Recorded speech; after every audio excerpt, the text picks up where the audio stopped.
The World War III on the brink. What if China and Russia built joint aircraft carriers? Beijing and Moscow are getting closer. However, it would take a lot of political willpower for such a joint project. China could partner with Russia in order to develop nuclear-powered icebreakers. While the vessels would be useful in their own right, the main benefit could be to help Beijing refine reactor technology for use in a future nuclear-powered aircraft carrier, according to the Hong Kong South China Morning Post. The Chinese Navy already possesses 2 conventionally powered flattops and is building a third. But naval expert Li Jia told the newspaper that to be truly competitive, the Chinese Navy needs a ship capable of generating lots of power and high speeds in order to launch large aircraft. China really needs a more powerful, nuclear-powered aircraft carrier to catapult its super heavy carrier-based fighter jet, the J-15, Li said.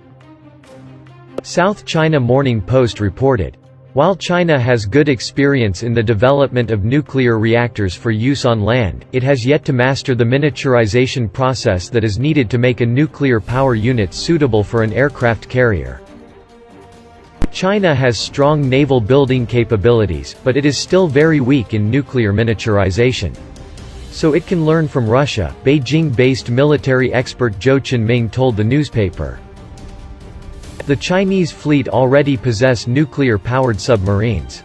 But the sub's reactors are poor candidates for transfer to a surface ship as large as an aircraft carrier. France learned that lesson a quarter-century ago, Zhou pointed out. In a bid to cut costs in the development of the Charles de Gaulle, France's first and only nuclear-powered carrier, its designers used 2 K-15 submarine pressurized water reactors as the main propulsion system. It did not work. The huge size of the vessel and the lack of power from the engines means it now has the unwanted title of being the world's slowest carrier, with a top speed of just 27 knots. Experts say carriers need to be able to hit at least 30 knots to create the headwinds necessary to launch their aircraft. The combat capability of the Charles de Gaulle has been sharply reduced because of its low speed, Zhou said. It was a painful lesson for the French. Enter the Icebreaker project. In June 2018, the Russian government invited China's National Nuclear Corporation to bid on a nuclear-powered icebreaker project. The new, 500-feet-long icebreaker would be powered by modular reactors. Working on an icebreaker with Russia could benefit China as it eyes a possible fourth carrier that could feature nuclear power. Li told South China Morning Post that carriers and icebreakers both require large amounts of power. The structural design of an icebreaker that allows it to cut through dense ice means it needs a strong propulsion system, Li said. Russia in the past pursued a similar development path.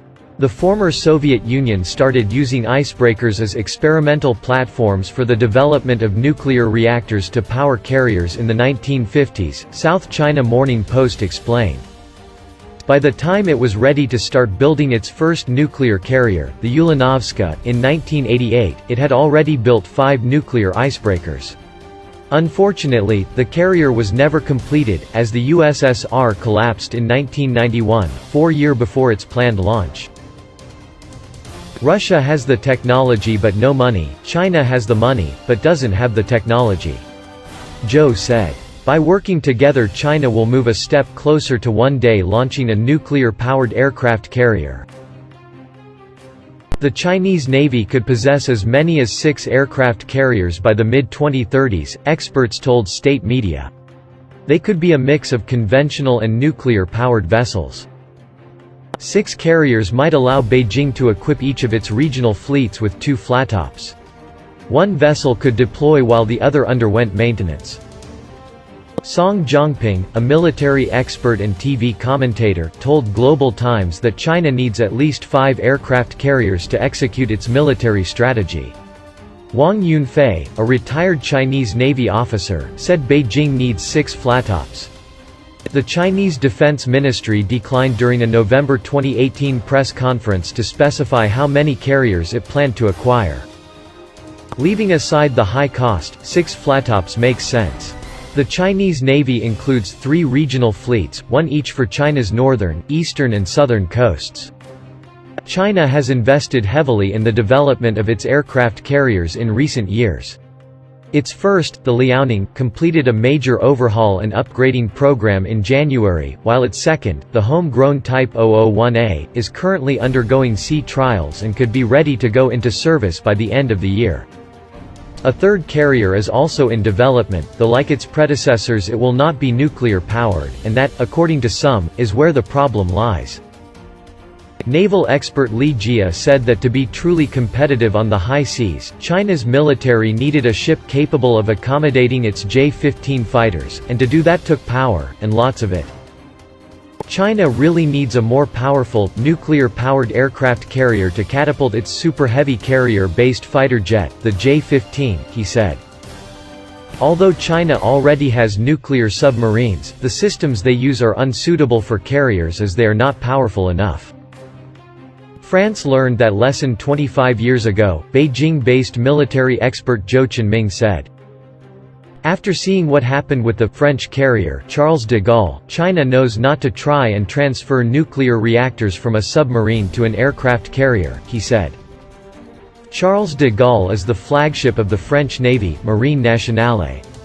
The ship is the 10th French aircraft carrier, the first French nuclear-powered surface vessel, and the only nuclear-powered carrier completed outside of the United States Navy. She is named after French statesman and General Charles de Gaulle. The ship carries a complement of Dassault Rafale M and E-2C Hawkeye aircraft, EC-725 Caracal and AS-532 Cougar helicopters for combat search and rescue, as well as modern electronics and Aster missiles. She is a CATOBAR-type carrier that uses two 75 m C-13-3 steam catapults of a shorter version of the catapult system installed on the U.S. Nimitz-class aircraft carriers, one catapult at the bow and one across the front of the landing area. As of May 2019, Charles de Gaulle is the only non-American carrier vessel that has a catapult launch system, which has allowed for operation of F/A-18E, F Super Hornets and C-2 Greyhounds of the U.S. Navy. The carrier replaced Foch, a conventionally powered aircraft carrier, in 2001. Clemenceau and Foch were completed in 1961 and 1963 respectively. The requirement for a replacement was identified in the mid-1970s. The hull was laid down in April 1989 at the DCNS Brest Naval Shipyard. The carrier was launched in May 1994 and at 42,000 tons full load was the largest warship launched in Western Europe since HMS Ark Royal in 1950. She was to be named Richelieu in 1986 by the French president at the time, François Mitterrand, after the famous French statesman Armand-Jean du Plessis, Cardinal Richelieu. On 18 May 1987, however, the name of the ship was changed to Charles de Gaulle by the Gaullist Prime Minister at the time, Jacques Chirac. Construction quickly fell behind schedule as the project was starved of funding, which was worsened by the economic recession in the early 1990s. Total costs for the vessel would top €3 billion. Work on the ship was suspended altogether on 4 occasions, 1990, 1991, 1993, and 1995. The ship was commissioned on 18 May 2001, 5 years behind the projected deadline. In 1993, it was alleged by The Guardian that a group of engineers inspecting the vessel during her construction were British Secret Intelligence Service (MI6) operatives, believed to have been learning the method of shielding the nuclear reactors, amongst other technical details. However, the newspaper published a denial by both the British government and the Direction de la Surveillance du Territoire (DST) that there had been any incident. Charles de Gaulle entered sea trials in 1999. These identified the need to extend the flight deck to safely operate the E-2C Hawkeye. This operation sparked negative publicity, however, as the same tests had been conducted on both Foch and Clemenceau when the F-8E FN Crusader fighter had been introduced. The 5 million francs for the extension was 0.025% of the total budget for the Charles de Gaulle project.